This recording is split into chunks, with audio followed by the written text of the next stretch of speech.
Hop, demak boshladik. Bugungi mavzuyimiz demak elektrolitik dissolsalanish mavzusi bo'yicha bo'ladi.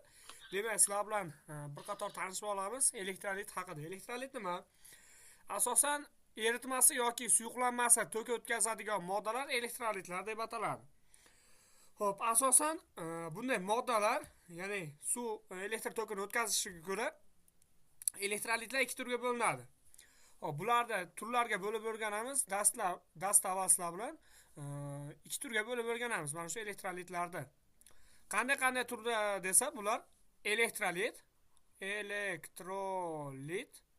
yoki noelektrolit deb olamiz. Noelektrolit.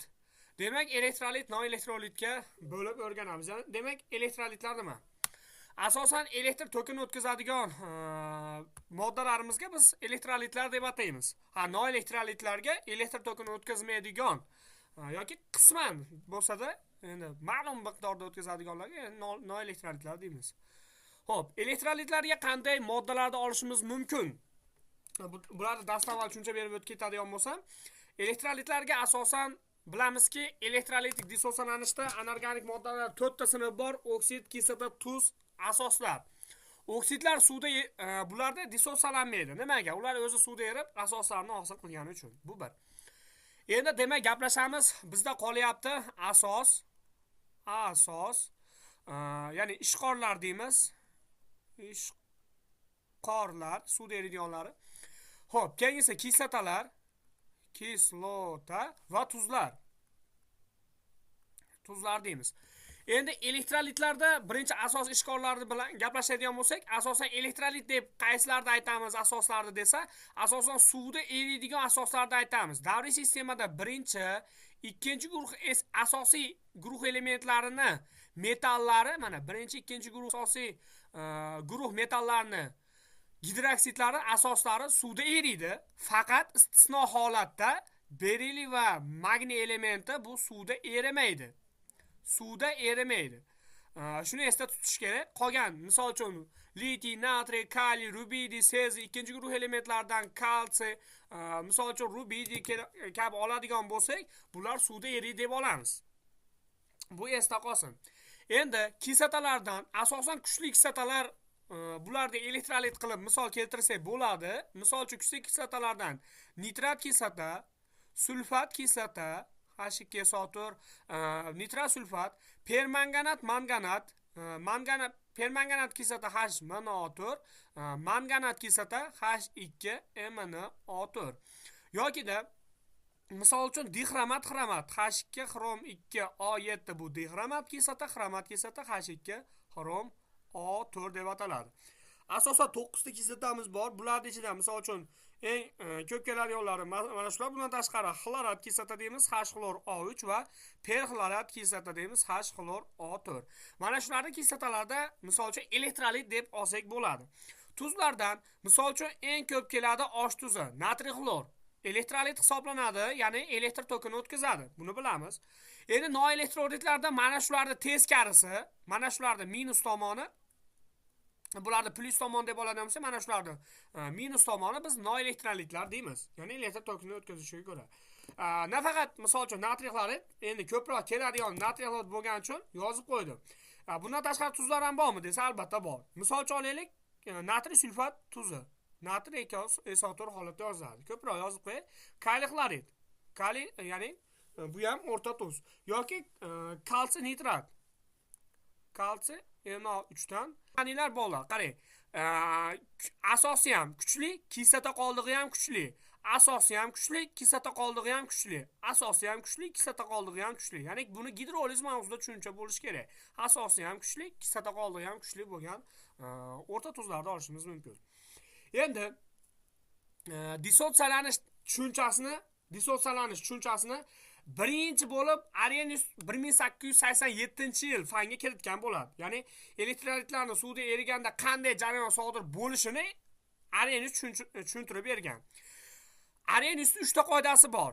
Buni mexanizmini Kablukov degan olim tushuncha bergan. Demak, sizlar bilan gaplashamiz 1887-yil Arrhenius tushunchasi. Arrhenius demak dissotsiyalanish tushunchasiga 3 ta qoidani kiritadi. Birinchi qoida moddalar dissotsiyalanadi degan. Moddalar dissotsiyalanadi. Endi hurmatli abituriyentlar, demak, kitoblarda, adabiyot kitoblarimizda, kimyo adabiyot kitoblarimizda, misol uchun kitobiy qilib aytish shart emas. Bularda tushuncha hosil qilganda, ya'ni tushuncha hosil qilib aytish, tushuntirish mumkin. Moddalar dissotsiyalanadi. Qanday moddalar? Misol uchun asoslar deb olaylik. Asoslar dissotsiyalanishi. Asoslar dissotsiyalanganda, asos deb nimaga aytiladi desa, metal atomi bir yoki bir nechta gidroksil gruppadan tashkil topgan murakkab moddalarga asos deymiz. Asoslar dissotsiyalanganda kation sifatida metal, anion sifatida gidroksil guruhdan tashkil topgan murakkab moddalarga biz asoslar dissotsiyalanishi deymiz. Kislotalar, misol uchun kislotalar ko'rinishda oladigan bo'lsa, kislota deb nimaga aytiladi desa, vodorod atomi va kislota qoldig'idan tashkil topgan murakkab moddalarga dissotsiyalanish deyiladi. Xo'p, demak, kislotalarga ta'rif beramiz dissotsiyalanish bo'yicha. Kislotalar dissotsiyalanish deb nimaga aytiladi desa, dissotsiyalanganda kation sifatida vodorod, anion sifatida kislota qoldig'idan tashkil topgan murakkab moddalarga biz kislotalar dissotsiyalanish deymiz.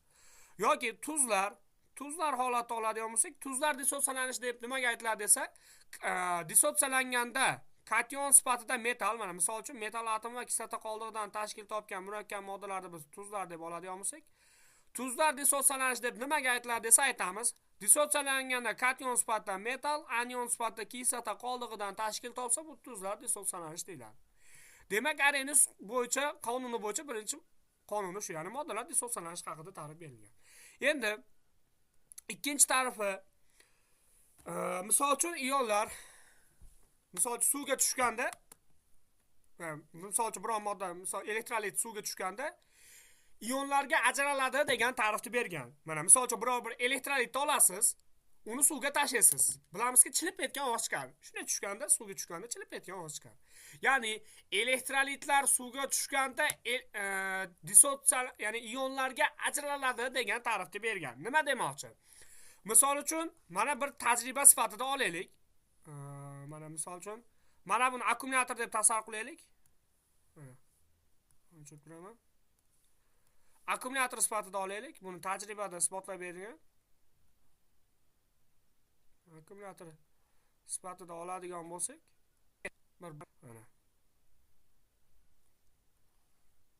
mana buni stakan deb olaylik.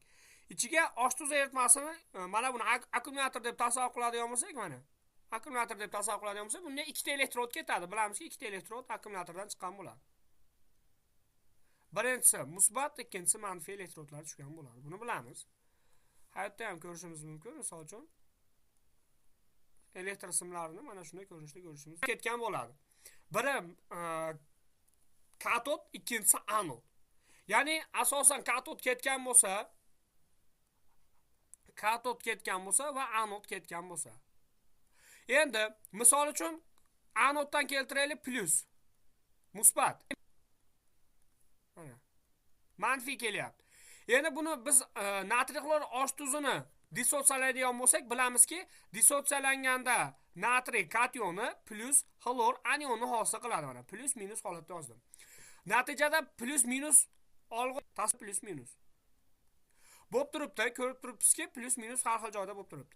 Natijada mana bu elektr tokini o'tkazdingiz, elektr toki bordi va eritmaga tushdi. Natijada nima bo'ladi desa, esingizda tuting. Mana shu elektrodlar tartibsiz joylashgan edi. Endi bir tomon ishora